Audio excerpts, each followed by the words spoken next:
Gigantic is an interesting word used to sell movies. The bigger the better. Whether it's gigantic sound, gigantic screen, gigantic stars, and gigantic characters. Characters like King Kong.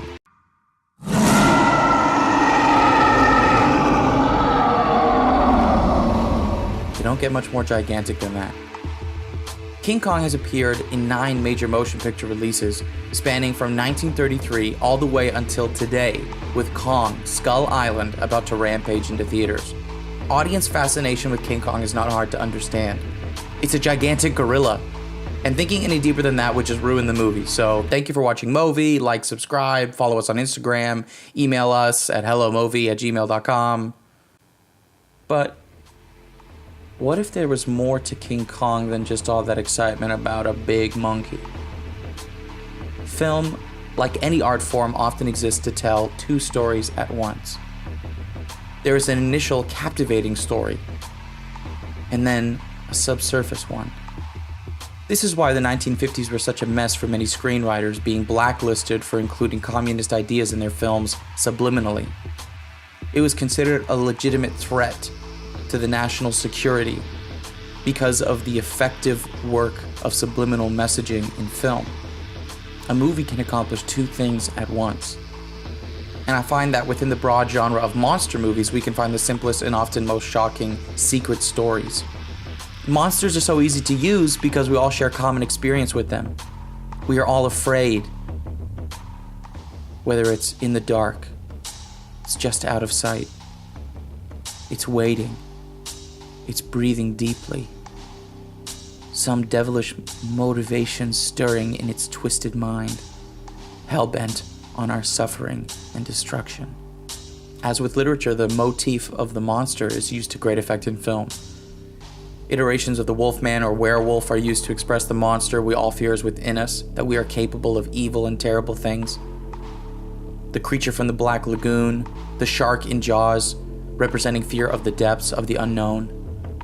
Frankenstein's monster representing the consequences of playing God, being destroyed by one's own creation, the dangers of far-reaching science. One of the most popular, Dracula, meaning dragon or devil, is simply the perfect incarnation of evil, seducing and consuming women, transforming into other monsters and beasts, immortal, invisible, living in total darkness, and infecting others to become monsters as well. But I'm more interested in movie monsters who inhabit films with hidden meaning, something maybe you hadn't considered before, not as obvious, but add further depth to what you experience. And let's start with our royal friend, Kong. Even other movies have commented on what this story is beneath its simple premise. Quentin Tarantino, the master filmmaker, makes his own personal theory known in a very clever way within his film *Inglourious Basterds*. Als ich aus dem Urwald nach Amerika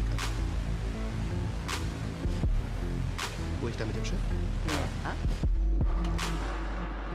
Geschah die Reise gegen meinen Willen? Ja.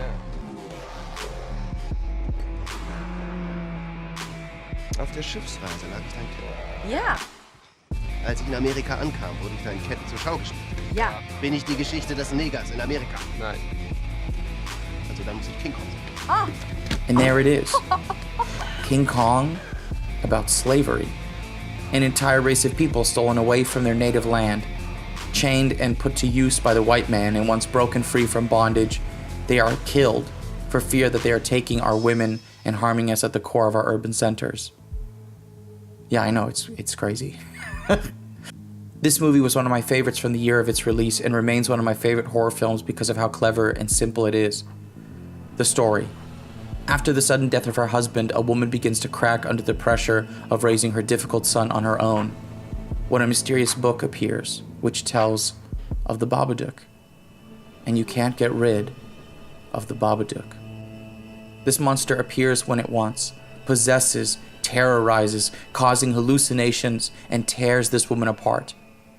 It's a stunning work, and is brilliant at another level as the monster itself represents their grief.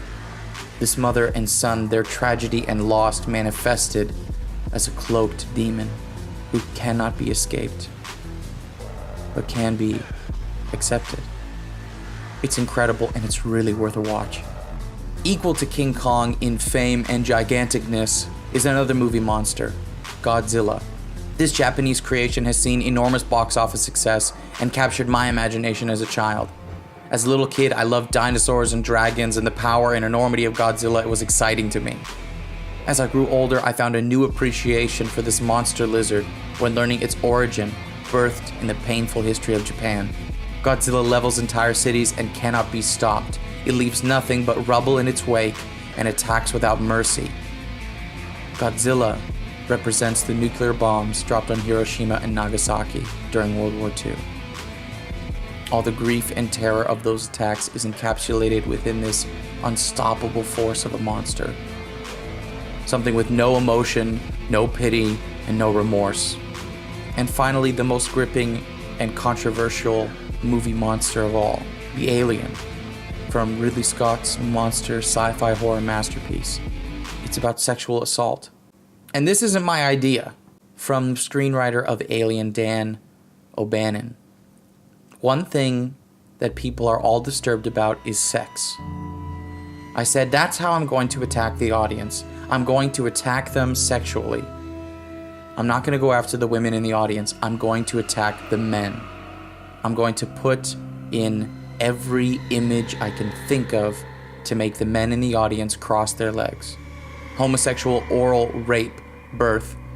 The thing lays its eggs down your throat, the whole number. The sexualized imagery found throughout Alien is no accident.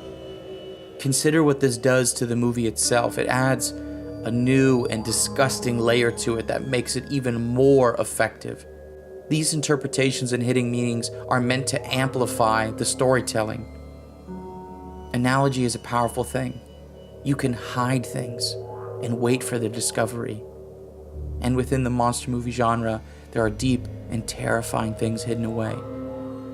But these are meant to teach us something more and to challenge us and to bring us to a place where we can face our fears in a safe place. Nothing is going to jump off that screen. Instead, it can open up a discussion about more than just impressive CGI or cheap jump scares, but instead about what our fear really is and how we may overcome it, or at very least, better understand it.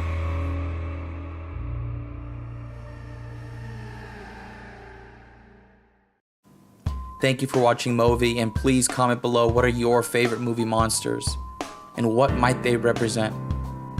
And don't miss Kong Skull Island in theaters this Friday.